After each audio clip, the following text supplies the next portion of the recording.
Today on Call for Two, a quick spoiler-free review of a 5-box series called The Independence Day Killer from a company called A Killing Affair. This is a hunt-a-killer style mystery game with deluxe props and a price tag to match.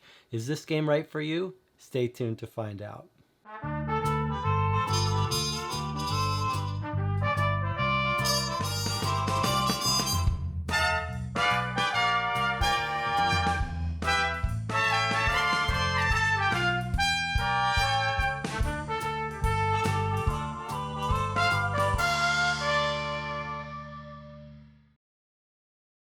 Some quick preliminaries. This will be a short review, spoiler-free for the most part, though we're going to open up a box and take a look inside a little bit, but nothing you wouldn't see on your first opening of the first box.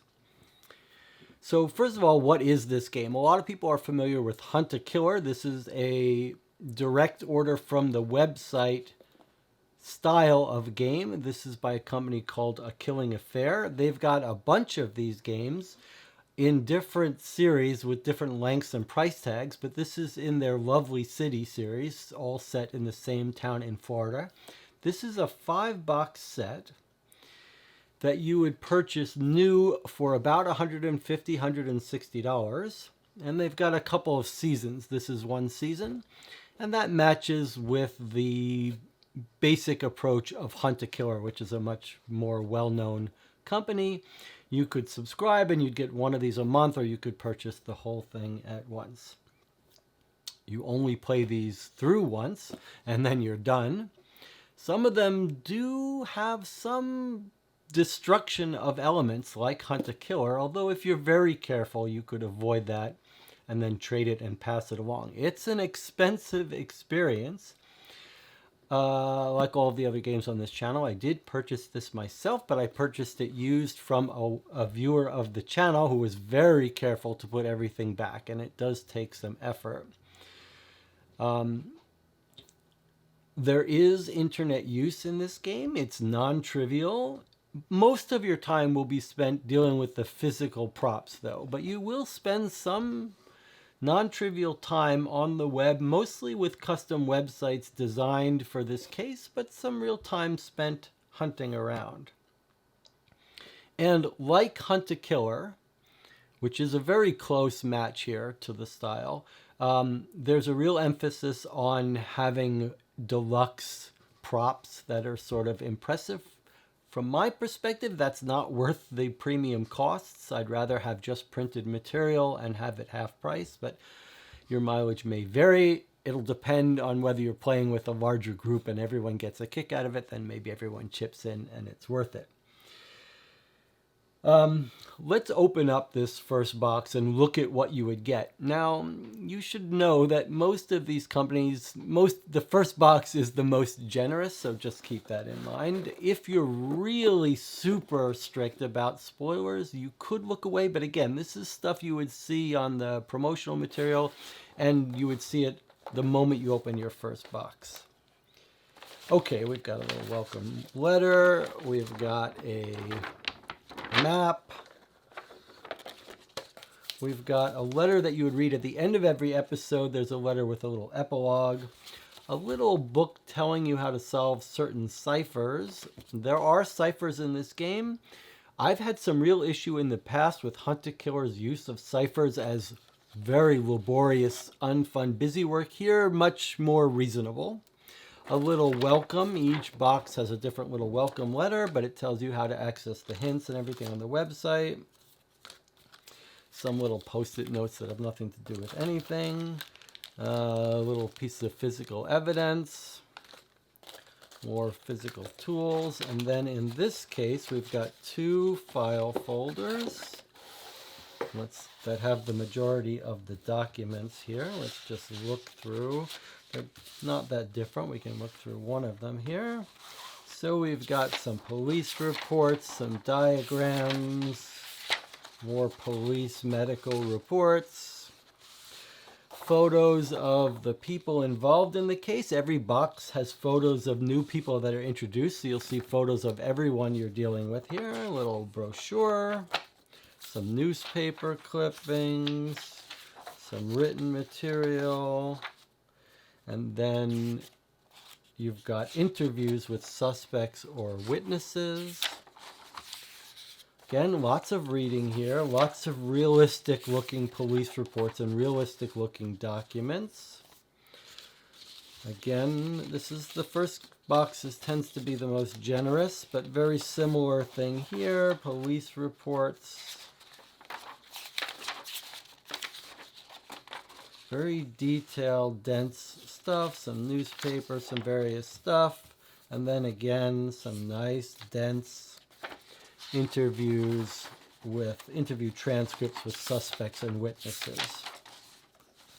All right, so that gives you some idea of what you'll get in a box.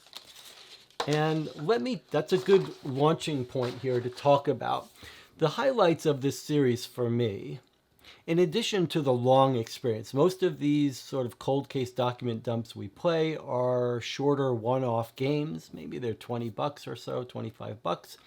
It's a couple hours experience.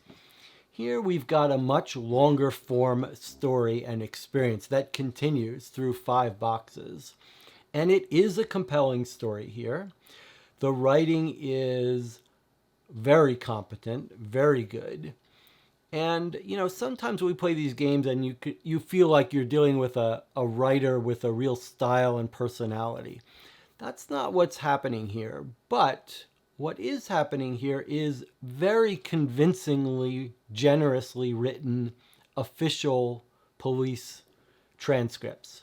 So lots of interviews with interesting, well-written characters, lots of dense information. The police reports are very believable. They've got nice detail. They're compelling. You feel like you're working a continuing case. And there's good use of events and a progression that the case is progressing. Each box is sort of staggered in time. So as you go through them, you're learning more about how the case is developing. It's staged very well to be slowly building up steam as you try to figure out what's going on, and it is compelling.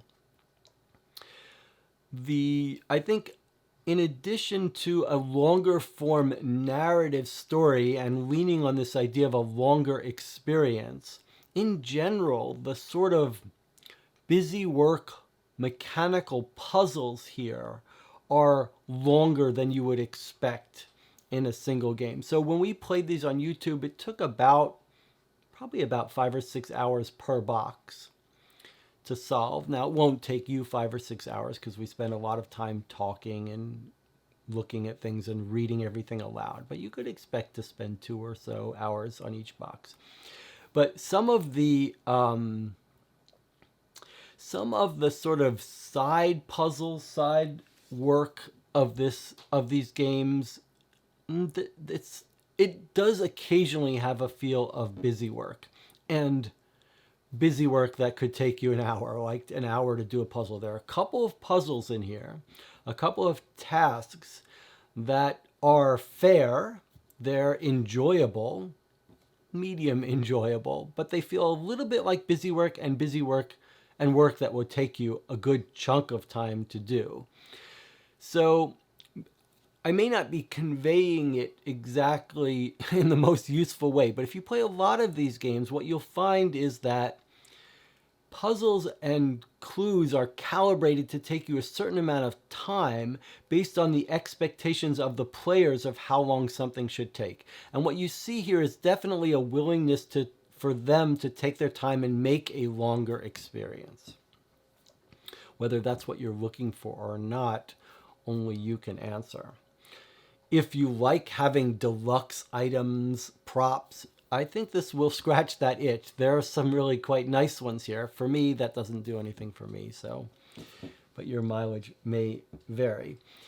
Last point on the documents, though, and again, this fits into this idea of having a sort of a different point of view in terms of longer documents. There are a couple documents in this game that are only tangentially related, but are much longer than you would get in your standard one-shot one box game, like a document from a lawyer or a police report that is unusually lengthy and full of information to read, and unusually sort of willing to go into detail to make it a realistic looking document that in another game, in a shorter game, you might expect to have some abbreviated version of it. And that's enjoyable. It does create a different experience. This is a different experience than you would get in a one-shot box from a company like Adventure or a $25 game. It feels different. It doesn't just feel like you're playing 5 short games. It's like you're playing one longer game that's taking its time, that's giving you a slow boil. I would say that it's not the most clever use of puzzles and evidence and clues. It's a little bit more workmanlike in terms of solving the case. There are a bunch of moments that are weird in terms of what you're asked to do, the comparison of what you're asked to do versus the density of clues and information. There are a couple cases where we've got a huge box of documents, and the questions we're supposed to answer at the end of the case are solved with just looking at a small detail on one of those documents. And you're like, well, why did we pour through all this when we could have answered this in 10 minutes just by noticing one thing? And that's a little odd. And mostly the boxes are self-contained. But as with all of these games, you'd be well advised to take your time, play with a group where you could discuss and chew on theories. And especially if you're playing the series of boxes, force yourself to stop, pause, and think about things and talk about theories. Otherwise, you could rush through this box and be at the end before you know it. I would say with most of these games, they're staged so that by the time you get to the fifth box, it's answered a bunch of questions. And if you just move on as soon as possible, you'll have the game giving you answers to things that you could have figured out by yourself if you had taken the time to do so. And I would recommend you take your time. That's especially true given the price point here. I have a very hard time thinking about paying $150, $160 for a one-shot experience.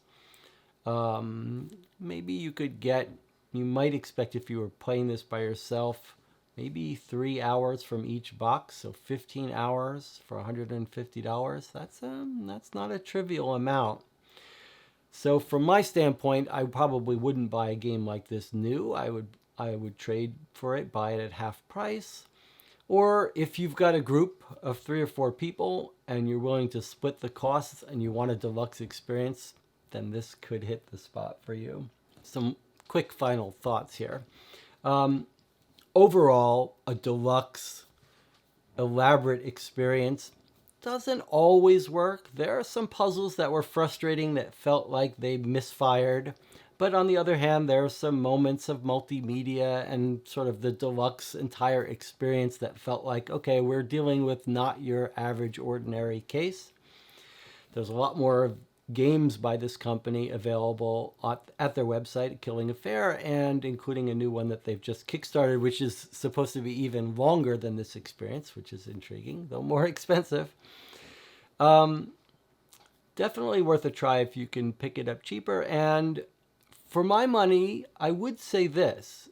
I feel like it's closer to what I like than Hunt a Killer tends to be. So if you're a big fan of Hunt a Killer, of those experiences, and think that those are worth your money, I would say this is hits closer to the mark for me. More of a focus on a police procedural elements, more of a focus on dense documents, and better tuned in terms of busy work. Hunt a Killer, I tend to think of, has much more busy work and unpleasant busy work, like decrypting stuff that's laborious and feels like it way overstays its welcome. Here, this is much more calibrated to a good balance. Whether this is right for you, only you can say. If you do end up buying it and playing it, or you've already played it, you might want to check out our live playthrough, see how you differed from us. And at the end of that, we talk about the game, spoiler filled, talk about what worked, what didn't, what specific puzzles worked. And I'd love to hear your thoughts on those games. One of the real joys of playing these games is playing them and hearing how others did and talking about them. And you might even join us for a future live playthrough. If you find this content useful, you might consider giving it a thumbs up or subscribing. It helps the channel. And I'll see you on the next video.